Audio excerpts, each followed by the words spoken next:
And the question was, which job is more important, being a doctor or being a teacher? I remember I was 21 years old, and I said, well, of course, being a doctor.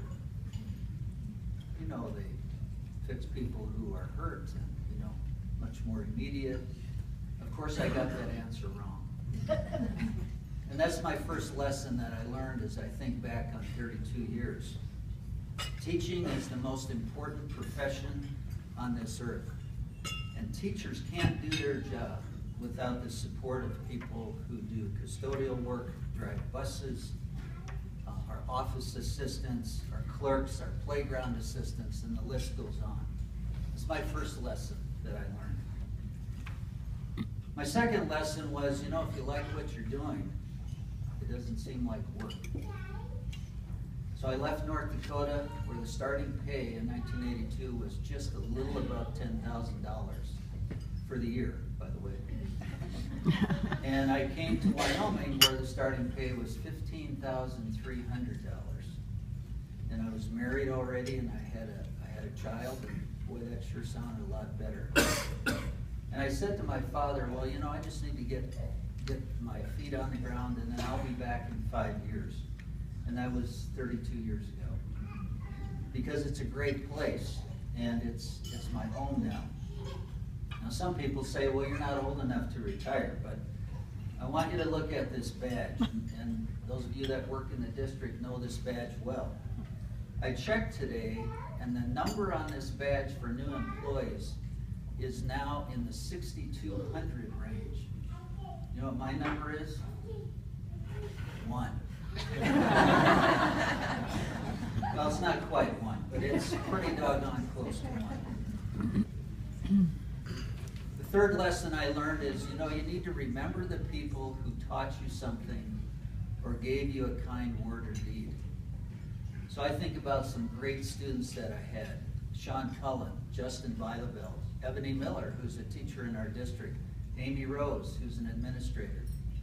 They loved learning, and it was just fun being with students like that.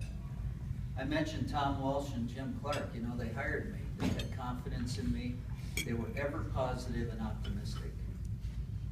Willa George, who was my first custodian, and she cleaned my messy, messy, messy 8th grade room every night. Bill Callahan, my unofficial mentor, and again, ever positive. Fred McGuire, Fred's here tonight. Fred gave me my first summer painting job. I could not have survived that first year teaching without that summer painting job. So Fred and I really appreciated the after painting hors d'oeuvres. Jake Daly, who said to me, you ought to think about becoming an administrator. Jim Loam, who said you ought to think about pursuing a doctorate.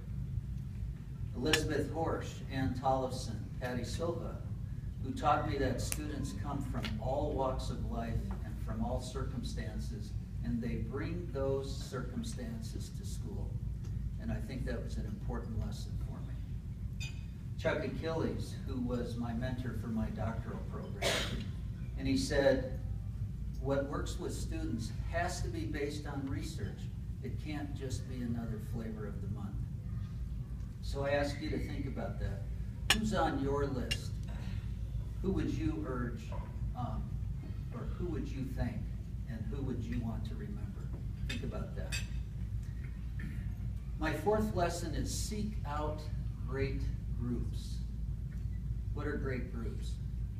Great groups actively participate. They respect all members. They can both learn and teach. They value one another's contributions. They draw on their past experience to contribute to the issue. And they feel a sense of ownership when they solve the problem. So I had a lot of great groups in my 32 years here. One of those great groups was when I was an assistant principal at NC. Byron Moore, Bob Blackwell, Dean Broughton, and Donna Quitzel were part of a great group. I even married one of them, and I'll let you guess which one that is. And another great group I got to work with, and that was the Midwest office staff. Brian Balfour, Paula Chapman, Peggy Reichler, and Janice Shepperson. We knew our mission. They knew that the focus was on helping teachers help students. It was a great group.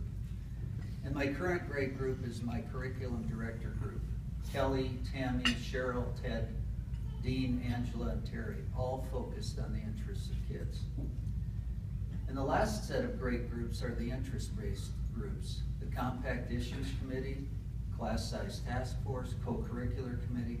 These are all great groups that help build great ideas for our district. So the fifth lesson and the last lesson is that great people and great groups lead to great ideas in a great district. You know, we are so blessed in Wyoming, both by its people and by the minerals. We've been able to reduce class size. We have tutors in our schools. We have full-day kindergarten. That was not true when I came here. We have academies. We have preschools. We have kids learning Chinese and Spanish in kindergarten. We have kids reading more at grade level now than we ever have. And believe it or not, our graduation rate is 15 points higher now than it was when I started. Yay. But you know, the greatest idea, as I reflect on this district, the greatest idea for me is what's called the Compact of Trust. This is a document that was created somewhere around 14 or 15 years ago that involves shared decision making. And the reason it's so awesome is because everybody can tell you the story about how we arrived at a decision. And it doesn't matter who you are. If you were part of that group, you know the story. I think that's awesome and it's credible. And I think it's a shining star for other districts. So what lies ahead for me and maybe for all of you? So I looked up the word retire in the dictionary. I didn't like the definition. To give up, to go away, as to into seclusion for recuperation. Well, that's not a bad idea. To recede or disappear, to pull back from battle. That might be true. To remove from circulation. I don't like that definition. I prefer this definition of transition. To change or pass from one stage to another.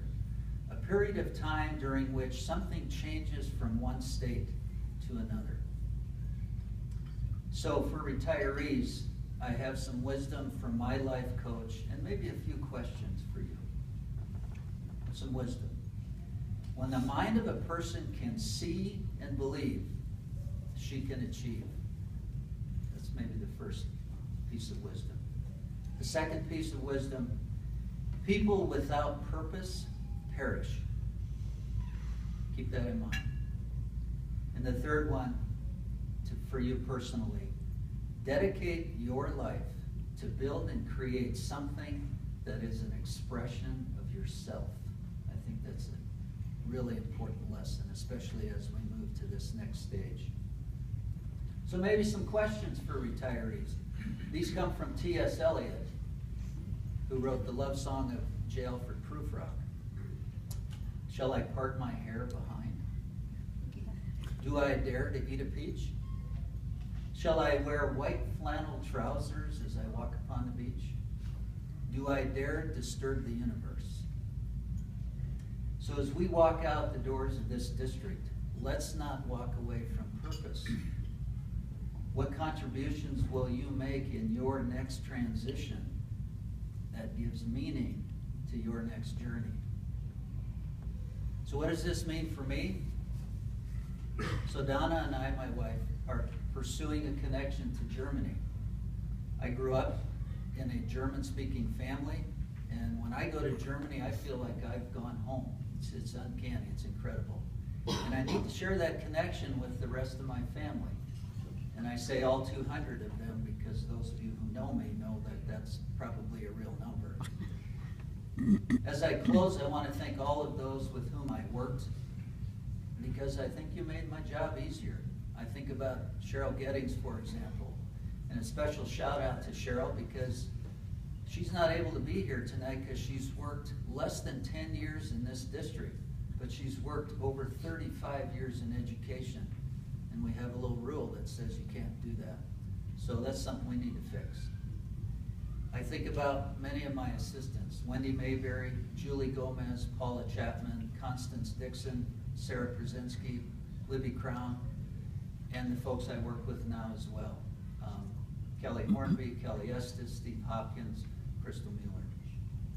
You know, I'll miss our problem solving, our deep conversations, our discussions and debates about how to move forward for the sake of students and learning. I'll miss all of that. Now, for those of you that are sticking around, I've got some advice as well. Don't forget, you are engaged in the most important work on this earth, and that's helping students learn. When you make a mistake, admit it, fix it, and move on. Celebrate others.